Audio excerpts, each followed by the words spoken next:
Chicago is a beautiful city. It has many things to offer, such as high economic growth, mouth-watering food, infinite recreational opportunities, and diverse communities. But it's not for everybody.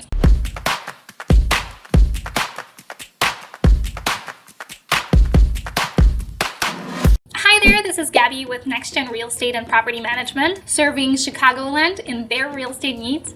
And if you want to stay connected, subscribe to get updated on our latest content. As always, click on the link below to schedule a free consultation with me. Today, I will discuss the different reasons why people regret moving to Chicago. I know this is somewhat counterintuitive for me to be talking about people moving out as a real estate agent here, but it is my duty to warn you about all the drawbacks to make sure that you make the right decision. Now let's get started. Here are the main reasons why people regret moving to Chicago. Number 1, high expenses due to weather and taxes. The first thing I gotta warn you about living in Chicago is that it is expensive. Groceries, insurance, parking tickets, city stickers, red light traps are all burden to Chicagoans' budgets.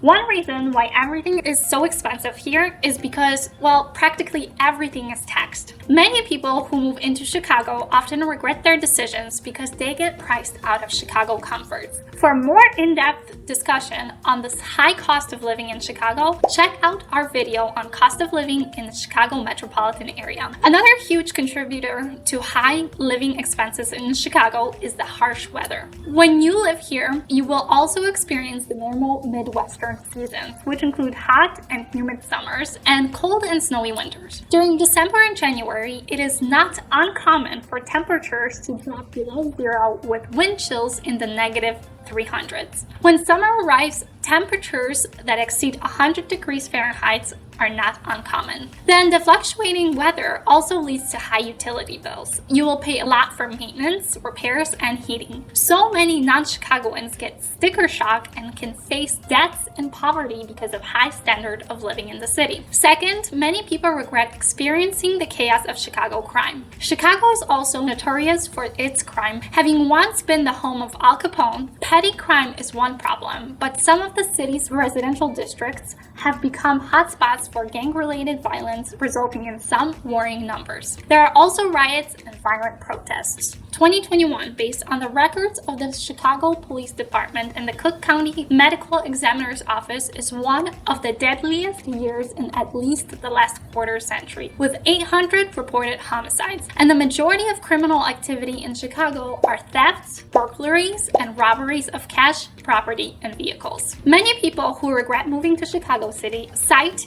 the Chicago transportation system has a huge factor. They miss the convenience of the subway more than anything else, especially with the CTA repairs going on right now. New Yorkers and other non-native Chicago residents prefer better subways to ride on with ease rather than having to bump elbows with passengers early in the morning. One silver lining in its dark problem is Chicago's infrastructure plans. The city of Chicago has partnered with many real estate development companies like Related Midwest to revamp the transportation routes within the city.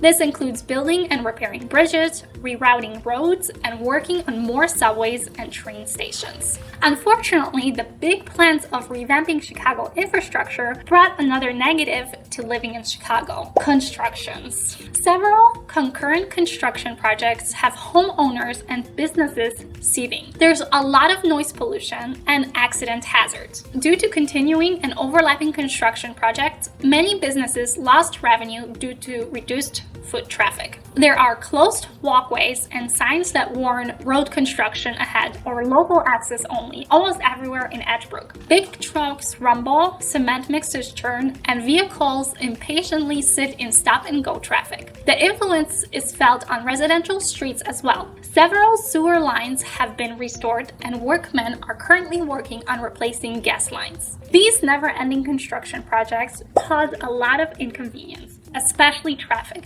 that affects Chicago residents. Having to live with these every day can be exhausting. Hence, some residents choose to leave the city for the more peaceful and less stressful communities. Next, the Chicago public school system is very tough. Your educational prospects depend depend largely on the neighborhood you live in. You cannot just enter any high schools or colleges. The Chicago public schools divide the city into 4 socioeconomic tiers, with Tier 1 residents receiving less money and having less education, and Tier 4 residents earning more money and having more education. Most neighborhoods' public schools suffer from poor quality. They are understaffed and underfunded. Skilled teachers often go on strikes due to poor pay and benefits, so there are not enough resources required to reach the students. For families, this is something they regret because they value quality education, but also struggle with finding affordable education in Chicago. The majority of students in Chicago's lowest 10% of elementary and high school lack fundamental reading, science, and math skills. In practically every way, they are substantially behind their counterparts. Students in Chicago's lowest performing high schools drop out at roughly 12 times the rate of ordinary Illinois students, with 36% dropping out compared to 3%. All of these numbers add up to something. They combine to generate a sequence of challenges that are simply too difficult for many students to conquer. Worse,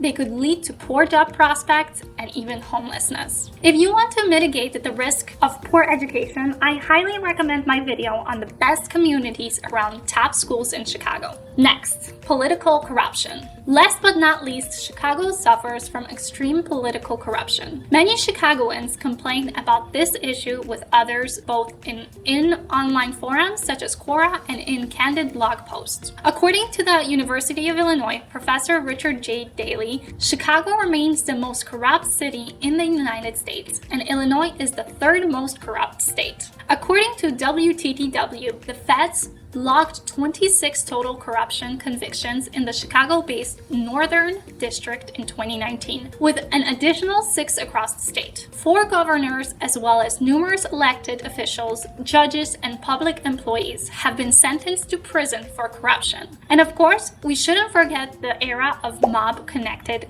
greasy politics that existed earlier in Illinois and Chicago's history. So I'm sure after learning these issues about Chicago, you may wonder, is it still worth living in Chicago? Yes, in spite of several commentaries that say that Chicago is on a downward spiral, the reality is that the city is still flourishing. It still offers a wide variety of job opportunities for diverse industries.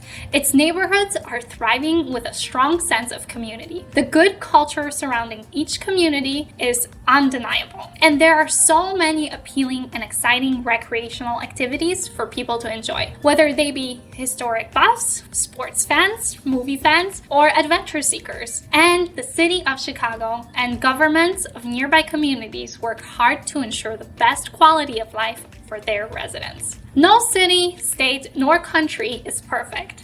It will always have its flaws, and Chicago is not an exception to that. The good thing about this city is that it never gives up on its residents. It bounces back to change, improve, and provide for the needs of their residents. Thank you for watching, and as always, where's your future?